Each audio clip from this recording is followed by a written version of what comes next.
Anies the Guardian of Democracy oleh Dery Sudarman, pemerhati politik dan kebangsaan.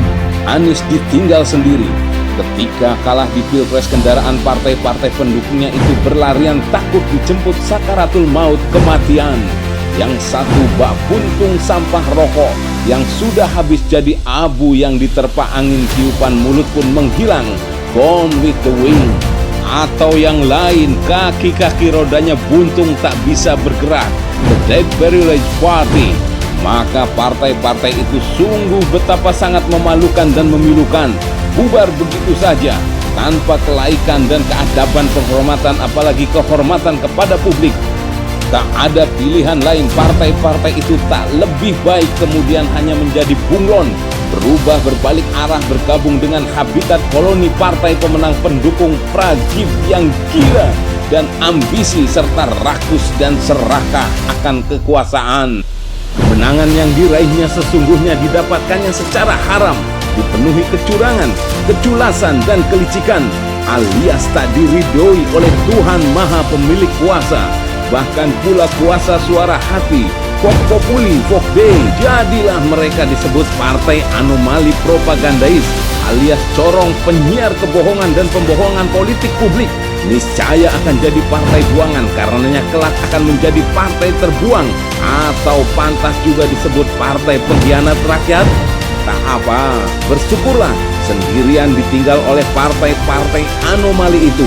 Itulah wujud pertolongan Tuhan. Tetapi sekarang lihatlah, Anies ditemani oleh 40 juta lebih pendukungnya yang memegang komitmen dan konsisten melanjutkan perjuangan dan kejuangan untuk mewujudkan kesungguhan perubahan Indonesia ke depan.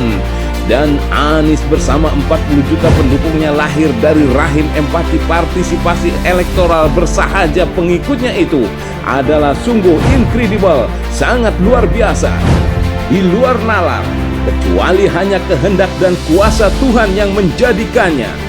Merekalah berhimpun dengan membawa panji-panji kebaruan dan pembaharuan merah putih kelak. Apa yang disebut masyarakat kelas menengah tulen dan murni berkejujuran dan berkebenaran untuk membangun visi dan misi perubahan itu, yang terdiri komunitas masyarakat intelektualis, masyarakat berpendidikan, komunitas masyarakat madani yang mandiri secara ekonomi, sosial dan budaya, komunitas masyarakat konsensia, masyarakat berkesadaran etika dan moralitas, komunitas masyarakat amicus curiae, masyarakat yang berkesadaran pada penegakan hukum dan peradilan, dan komunitas masyarakat imani, masyarakat berreligiositas dan mayoritas umat Islam yang taat baik populis maupun moderat, beserta umat taat agama lainnya. Dan dalam dialektika dan diskursus akademis keilmuan maupun dalam praktisi pemerintahan dan ketatanegaraan, fungsi dan peran kelas menengah itu adalah sebagai penopang, penegak dan penjaga demokrasi dimanapun di negara-negara di belahan dunia yang kelak ingin berkembang dan berkemajuan dalam jejak sejarahnya. Maka Anies secara informal dipersonalkan oleh mereka sebagai pemimpin the guardian of democracy. Anies itu abah atau tetua penjaga demokrasi. Demokrasi sebagaimana ditancapkan oleh cita-cita luhur para founding father NKRI, yang esensi dan substansinya kekuasaan demokrasi itu bersandar pada prinsip dan fondasi dasar berkedaulatan rakyat sebagaimana landasan ideologi konstitusional Pancasila dan Undang-Undang Dasar 1945 yang takkan terpunahkan sepanjang sejarah Republik ini berdiri. Maka mustahil jika Anies kembali menjadi gubernur di Jakarta dan atau apalagi menteri di kabinet Pragib sebagai penjaga demokrasi Indonesia dan dunia. Sudah pasti Anies akan tetap merdeka, mandiri dan independen, berada dan berkedudukan di luar pemerintahan.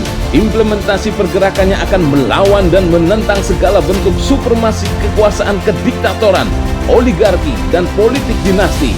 Entahlah kemunculan The Rising Star sebagai pemimpin itu nanti dari partai baru, NGO, atau secara personal sekalipun, kemudian akan menggiring dan menggarang kekuatan rakyat people power, manakala kekuasaan itu hanya diperuntukkan kepentingan kelompok dan segelintir golongan hanya untuk meraih semata kekayaan material dengan cara membiarkan merajalelanya korupsi, kolusi, dan nepotisme, tanpa mempedulikan rakyat yang terus-menerus mengalami pemiskinan yang dikarenakan termiskinkan dan dimiskinkan, apalagi melakukan intimidasi, menindas, dan menginjak-injak kedaulatan rakyat yang sesungguhnya pemilik dan pemangku kekuasaan itu, maka tak akan tiada ampun untuk merontokkan dan menjatuhkan kekuasaan zolim itu, siapapun rejim dan penguasa NKRI itu.